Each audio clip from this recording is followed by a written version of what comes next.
welcome back to the Shoogly shed. I'm Ewan. It's bitterly cold today, but I'm out in the shed to show you what I just got back from the powder coaters on Friday. What? A bright orange frame. Haha, look at that. So that's the GS500 frame, all powder coated orange. I also have the wheels, which are powder coated a sort of matte satiny black. And I have just finished this SV650 shock that I have reassembled and sprayed, and I'll show you how I did that now. So this is an SV650 shock.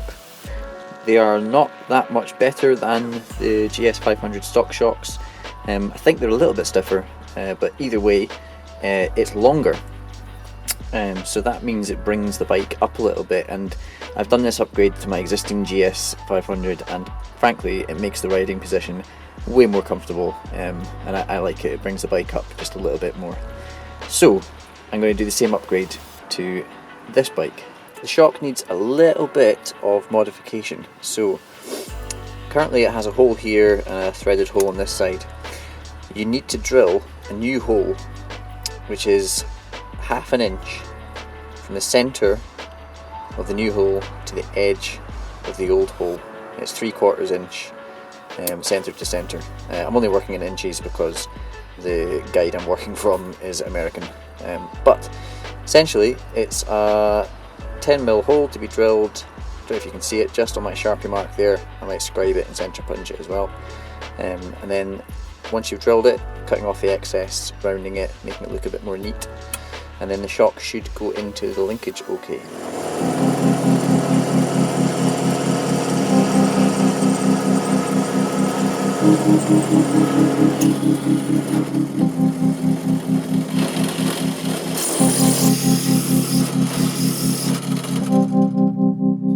Alright, so with the hole drilled, next thing to do is to cut this here and round it off and make it look a little bit prettier.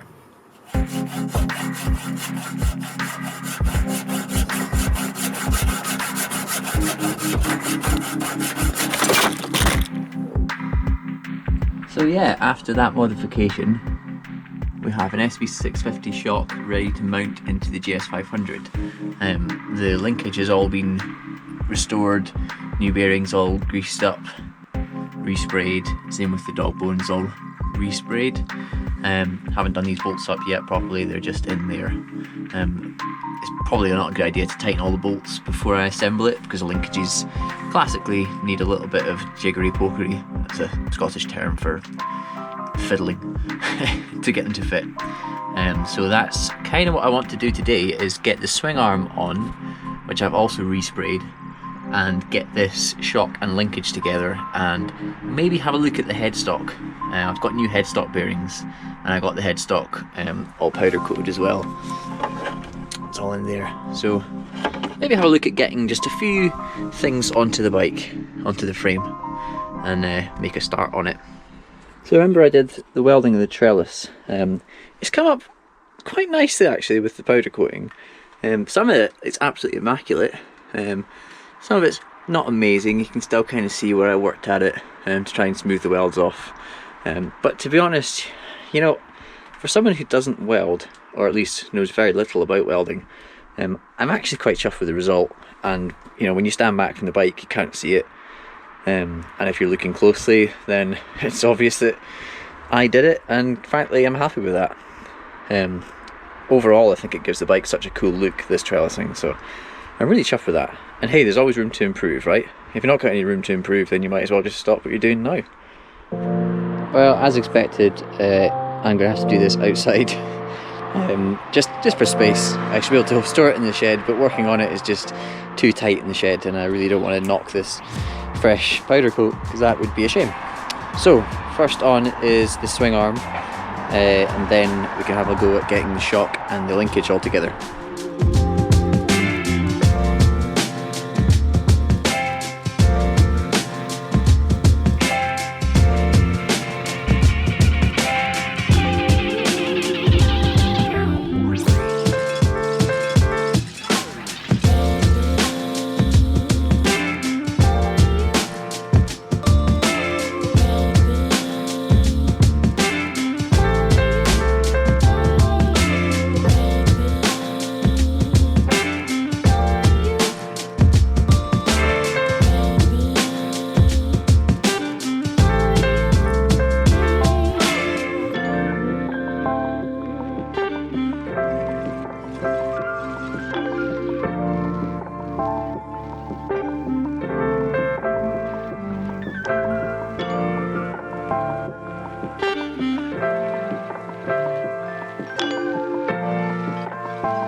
What's that they say about the best laid plans and how they often don't work? You know, you start time-lapsing something. I don't know if any other vloggers find this phenomenon. You start time-lapsing something and then it just doesn't freaking work. Anyway, as I said earlier, all the bolts for a linkage need to be like really loose to get things lined up, and essentially I had pre-tightened this one and this one just when I assembled the linkage. I didn't think it would make that much of a difference, but clearly it did. And I just had a total nightmare trying to get all the bolts in. But all the bolts are in now. I just need to stick the nuts on the end and torque them up. And that is the SV650 shock in the GS500 frame. What a nightmare.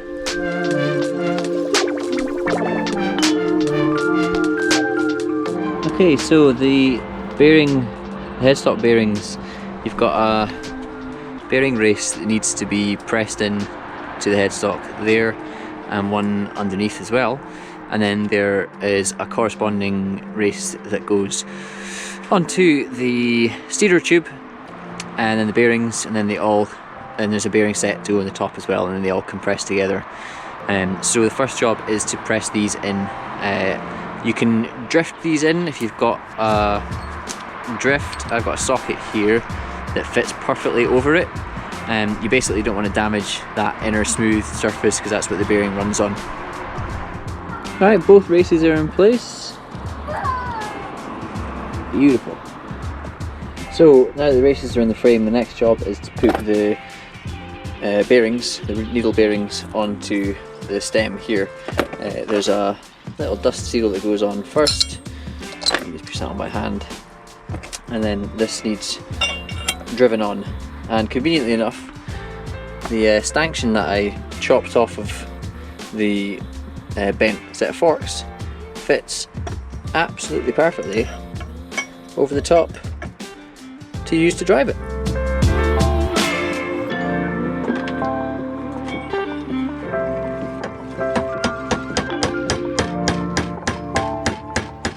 There we go, bearings on and square. Next thing to do is to pop these into the frame.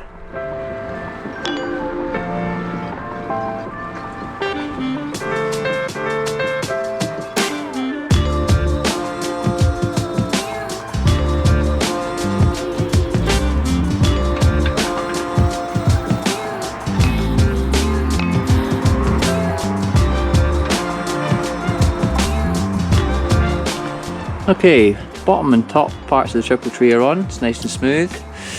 Last thing to put on is this sort of top plate, which just goes on here for holding the bars.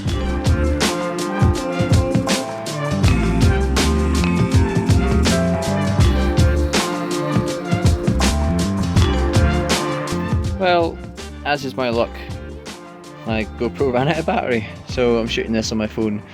So excuse the absolute potato quality. Anyway, that's the headstock fitted with the top clamp for the bars and everything.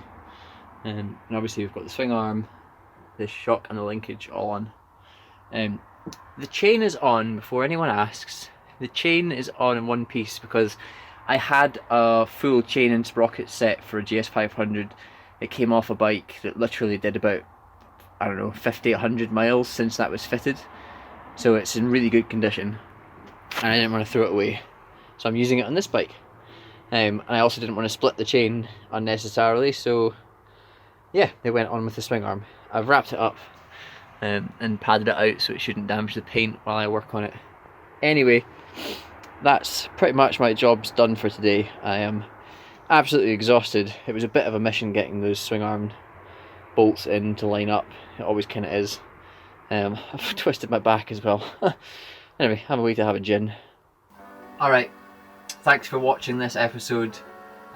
We are kind of into a wee bit of a reassembly mode just now, and that's probably the next couple of episodes are going to be on. I'm still going to be refurbing parts as we go along, but the main kind of point is that we are starting to see a bike come together, and that's satisfying to see. Also pushing the absolute limits for the space I have in this shed.